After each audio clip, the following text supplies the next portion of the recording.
여러분 반갑습니다. 아침에 줌으로 함께 하지 못해서 여러분 녹화분으로 함께 예배를 드릴 텐데요. 그래도 우리가 마음과 정성을 다해서 함께 예배를 드렸으면 좋겠습니다. 우리 사도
오늘 말씀은 마태복음 1장 22절부터 23절입니다.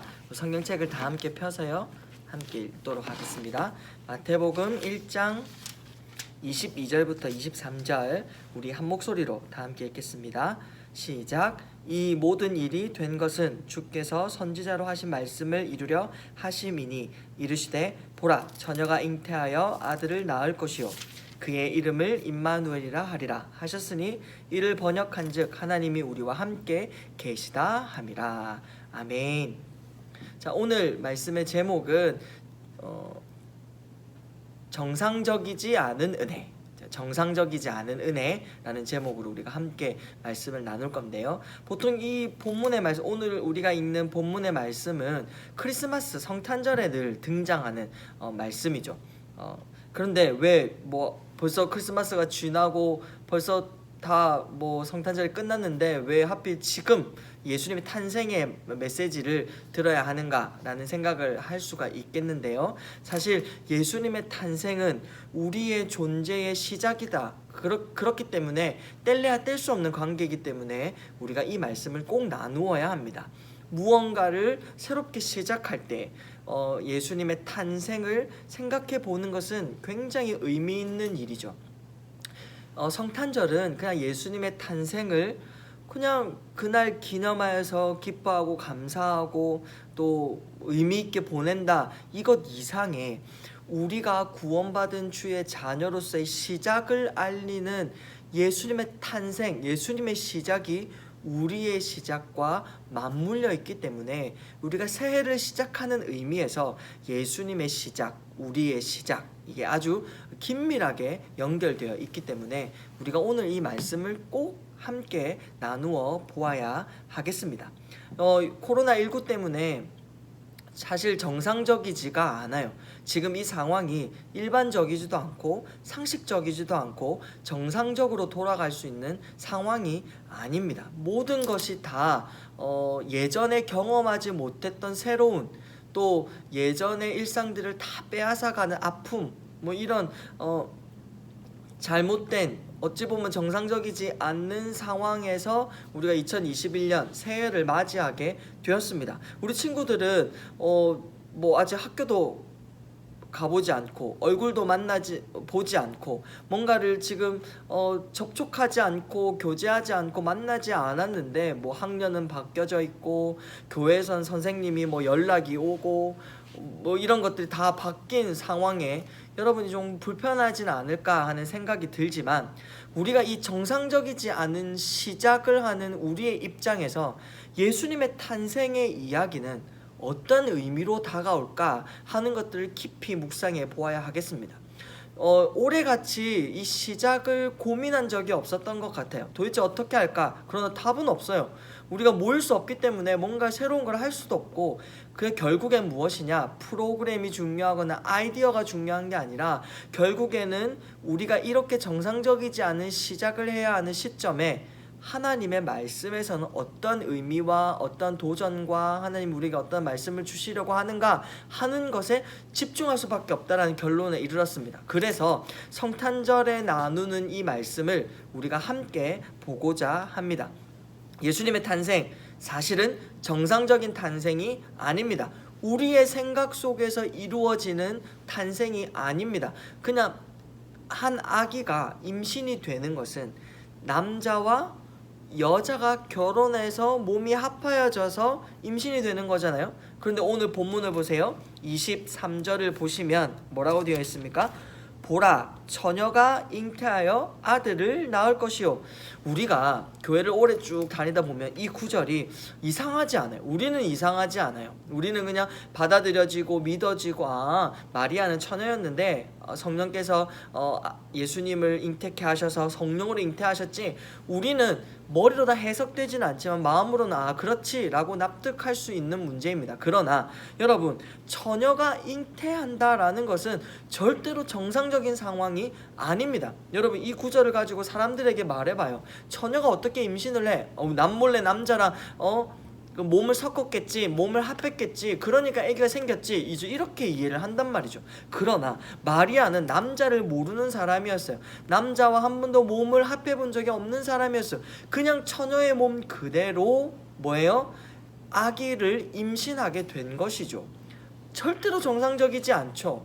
예수님의 탄생 자체가 정상에서 나오는 어떠한 루트를 통해서, 우리가 생각하는 상식의 루트를 가운데 탄생한 사건이 아니다라는 것을 분명히 해 두어야 합니다.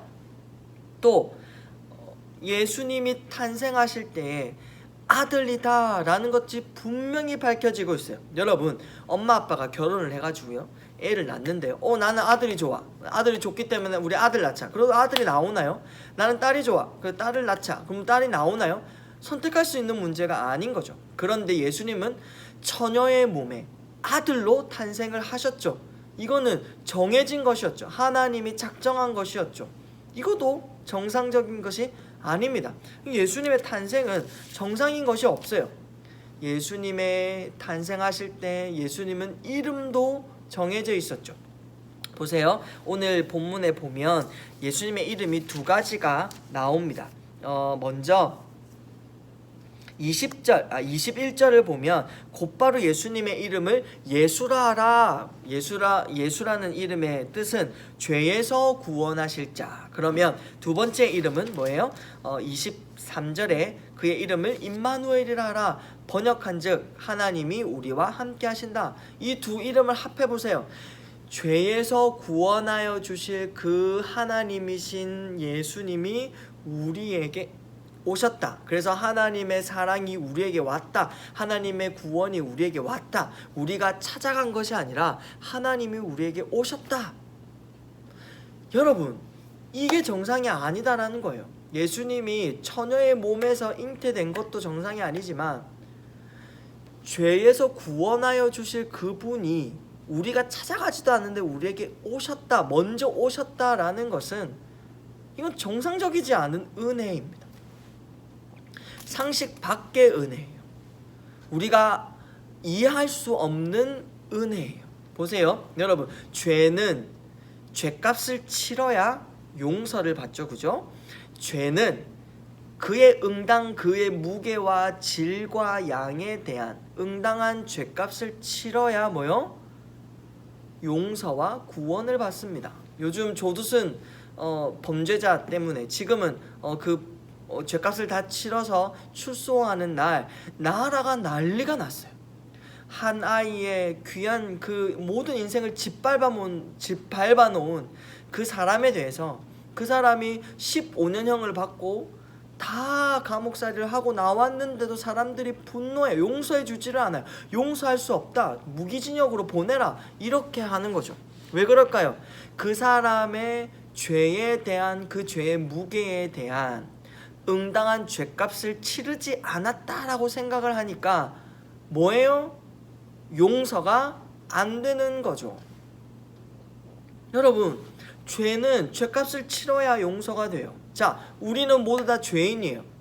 나는 살인죄도, 사람을 해코지하지도, 사람들을 힘들게 하지도, 나는 그냥 착하게 사는데, 나는 누구한테 피해를 안 주고 잘 사는데 왜 내가 죄인이어야 하지? 여러분, 우리는 다 죄인이에요. 왜냐하면 하나님이 우리를 어떻게 만들었냐면 하나님을 의존하는 자, 하나님의 뜻 안에 있는 자, 하나님을 믿는 자, 하나님을 아는 자, 하나님을 사랑하는 자로 만들었단 말이에요. 하나님께 다 묻고 하나님께 다 의탁하고 하나님을 의존하고 살도록 지음받은 존재라는 거죠. 그런데 그 자리를 박차고 내가 하나님이야. 나는 내가 원하는 대로 살 거야. 나는 내가 행복한 대로 살 거야. 나는 내가 마음대로 살 거야. 하나님 필요 없어. 하나님 몰라도 돼. 하나님 사랑하지 않아도 돼. 이렇게 하는 게 죄란 말이죠. 세상에서 가장 큰 죄는 뭔지 알아요? 하나님을 믿지 않는 죄입니다. 하나님을 의지하지 않는 죄입니다. 또 한 가지 우리가 저지를 수 있는 죄는 뭐예요? 하나님은 어떤 분이셨으면 좋겠어요? 내가 힘들 때, 내가 고통스러울 때, 내가 뭔가 필요할 때, 내가 뭔가 해야 할 때 짜자잔 하고 나타나서 도움만 주면 되는 분, 요 정도까지만 하나님을 인정하고 나머지는 그냥 내가 원하는 대로 행복하게 살면 된다라고 생각하는 것이 죄입니다. 하나님, 생명이 되신 하나님께로부터 떨어지면 뭐예요? 그 죄값은 죽음밖에 없어요. 우리는 다 죽어야 된단 말이죠. 그런데 우리가 죄를 지었는데 죄값은 누가 치렀어요? 예수님이 치르셨단 말이죠. 죄에서 구원할 자가 우리에게 오셔서 우리를 대신하여 죽으셨단 말이죠. 우리가 죄값을 치르지 않았는데 누가 용서를 받아요? 내가 용서를 받았죠. 여러분, 이게 정상입니까? 죄를 지은 사람이 죄값을 받아야죠. 죄를 지은 사람이 그 죄에 대해서 다 치러야죠. 그래야 용서가 있는 건데 우리가 하나님을 무시하고 하나님을 인정하지 않고 하나님을 없다 하고 하나님을 모른다 하고 하나님을 싫어하고 하나님을 배척하고 하나님을 사랑하지도 않는 그 죄를 지은 것 우린데 그 죄값은 누가 치러요? 하나님, 예수님이 치러주셨단 말이죠. 그런데 우리가 찾아간 것도 아니에요. 내 죄를 어떻게 해주세요. 그렇지만 하나님이 우리에게 오셨단 말이죠. 이것이 은혜입니다. 여기가 우리의 시작점입니다. 우리가 하나님의 은혜를 받아 하나님의 자녀된 시작점, 정상적이지 않는 은혜가 우리에게 임한 것이 우리의 시작점이에요. 그러면 우리는 어떻게 살아야 되겠까요? 이 정상적이지 않는 상황 가운데, 이 엉망이 된 것 같은 일상 가운데 오히려 정상적이지 않은 은혜를 받은 우리로서는 상황이 어떠하던 간에 우리는 하나님을 사랑하고 하나님을 예배하고 하나님 주신 인생을 행복하게 즐겁게 감사하게 하나님의 뜻 안에서 하나님 은혜 안에서 하나님을 의존하는 자로, 하나님께 기도하는 자로, 하나님을 예배하는 자로 그렇게 살아가야 하겠습니다. 여러분, 상황은 정상적이지 않죠. 그러나 하나님이 우리에게 오셨다라는 사실, 내가 치러야 되는 죄값을 예수님이 대신 치러주시고 나는 구원받고 나는 용서받았다는 사실, 이 시작에서부터 다시 인생을 펼쳐가였으면 좋겠습니다. 올 한 해는 정말로 시작을 잘하여서 하나님의 은혜를 더 많이 깨닫는 우리 모든 고등부 친구 되시길 주님의 이름으로 축복합니다. 아멘.